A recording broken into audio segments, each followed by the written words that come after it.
They looked at the most successful men and women of the world, and they found that they had like 7, 8 things in common. And one of the things they all had in common was a routine. They are obsessed with their routine. They don't have a gap of wasted time in their routine. You know, I realized the reason why I'm so successful and the reason why I don't get in trouble like I used to when I was younger is because when I was younger, man, my schedule had so many gaps in it. The devil had like, okay, he might pray at 6, but my man is watching TV. He playing video games by 8:30. It's not that I'm sweeter than nobody. The devil can't get to me because all my time is taken up, and by the time he get to me, I'm asleep. I'm too asleep to sin. I'm just being real. 8:30, he like, Eric, you should. I'm like, bro, I'm tired.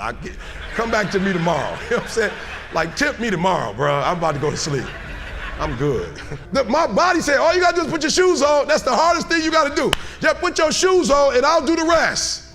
I can't put your shoes on for you, but put your shoes on and then just go. And I just went. I was walking I do the 11 incline, boy, and I was just walking for an hour, and I was just like, you know what? It's almost an hour. I don't feel like running.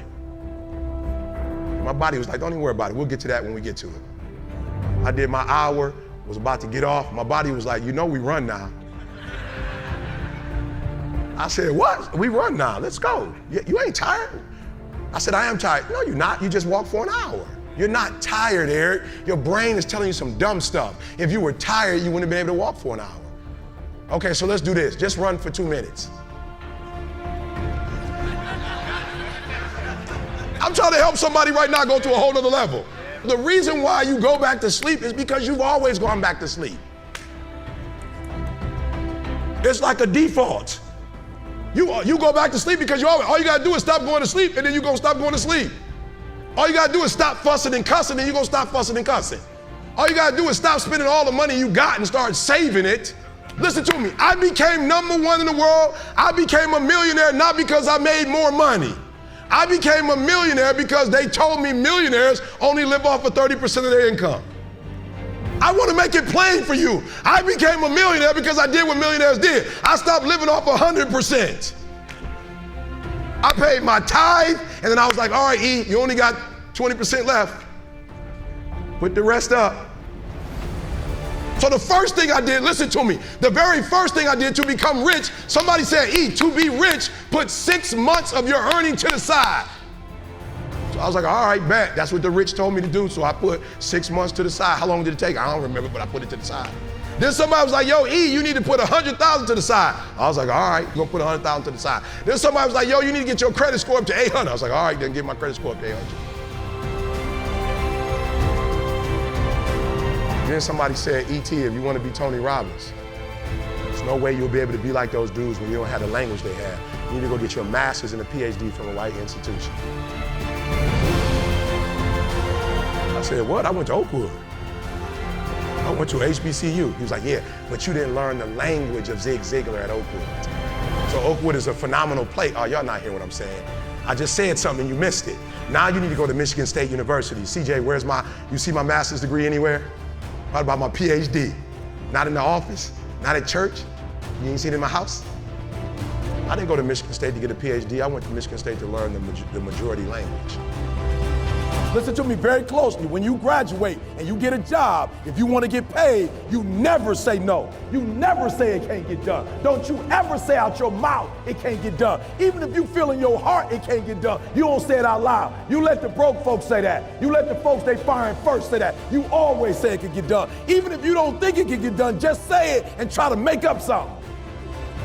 But every time I put on a dress shirt and button it up, I just feel, listen to me very closely. When you graduate and you get a job, if you want to get paid, you never say no. You never say it can't get done. Don't you ever say out your mouth it can't get done. Even if you feel in your heart it can't get done, you don't say it out loud. You let the broke folks say that. You let the folks they firing first say that. You always say it can get done. Even if you don't think it can get done, just say it and try to make up something. I said it no more.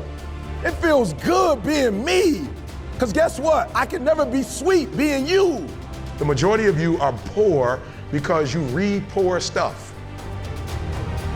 You watch poor stuff. Bro, you just scrolling through like you ain't got a life. For real, some of y'all on Instagram, you on there for 30 minutes. If I ask you what you saw, you don't even know. You just scrolling through. Rich people don't waste time. They realize it's their most important commodity. They don't watch a lot of TV. They don't do a lot of entertainment. If they're not working, they're studying their craft and getting better at their craft.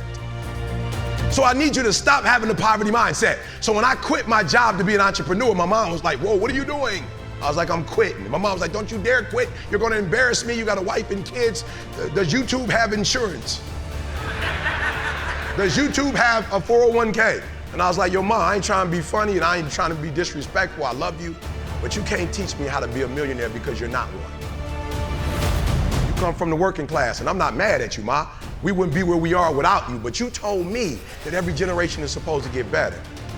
So I'll take your values, but I won't take your work ethic. Because rich people don't work, they think. Poor people go, clock in, I make this much an hour. Rich people go, I put them to work, and I make this much an hour. See, what happens is you're working for you and your family one, they got 40 of you working at one time. So they're giving you 20%, and then they keeping the 80% off of 15,000 people. So what you have to decide is, are you gonna keep being the 99%, or are you ready to be a part of the 1%? Because it doesn't make a difference where you come from, high school dropout. It doesn't make a difference where you come from, GED. It doesn't make a difference where you come from, a 17-year-old mom that got pregnant. It doesn't make a difference where you come from, took 12 years to get a 4-year degree. It doesn't make a difference. You know what makes a difference? What makes a difference is when you become a 99% or a 1%. When I start thinking like, acting like, and behaving like a 1%er. So I went to every single class, and when the teachers was talking, they thought I was just doing homework. I wasn't. I was listening to how they conjugate verbs. I was listening to how they tell stories. I was like, ooh. I peeped it out, y'all. They way more linear. So that I realized when you do corporate, it's A, B, C, D, E, F. It's 1, 2, 3, 4, 5. It's topic, body, body, body. It's topic, support, support, support, conclusion. I need your language though if I'm gonna compete. I need your rules if I'm gonna compete. I need your codes if I'm gonna compete. The problem with most of you is you don't have a 1% language. You got a poverty language.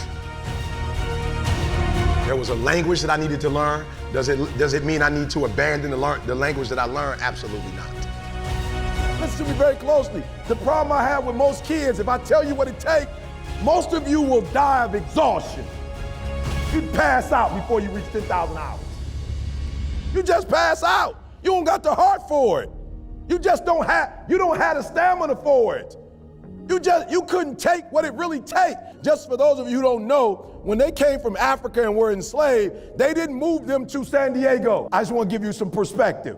They were in Mississippi, Alabama. It was smoking hot, and they didn't quit and they didn't give up because they said, we're gonna get through this for the next generation. Come on. Our Latino brothers and sisters who were migrant workers, there wasn't no AC. And the stuff that y'all complain about, the stuff that y'all think is like hard,